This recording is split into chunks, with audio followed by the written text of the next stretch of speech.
Now that you've acquired this large collection of transferware, and maybe at one point you might decide you want to put this away or store it, a good idea is to pack this in not in newspaper, but in some type of archival paper, or paper that is or cloth, or a soft cloth, and keep it in a dry area where there's not too much moisture and it doesn't get too hot or too cold. So that would be my recommendation for storing some of this away. As far as using it, if you decide to use a coffee pot or a teapot, I highly recommend that you don't put really hot boiling water in, because I've been told by a number of people who have done that in these old pots that they'll crack from the extreme heat that we have today.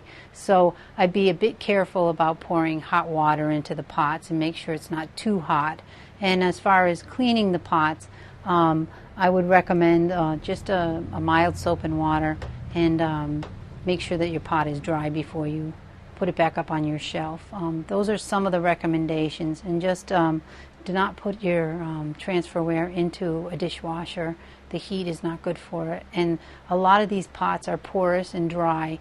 I can tell you from my experience just using a cup plate, I would not recommend putting a candle or anything like that into and using it into a piece of transferware like this, because the dye from the candle will leach right into your plate, because these plates get dry and porous. So be careful what you put on these things and leave on for a long period of time. Even something as simple as beets, very strong beets in here, could leach into one of these plates if they're very dry and the glaze is cracked on them and broken down. The moisture will get right underneath it, and that beet will dye this right out. So be careful not to stain your plates with certain types of foods that you can see that are very strong in color.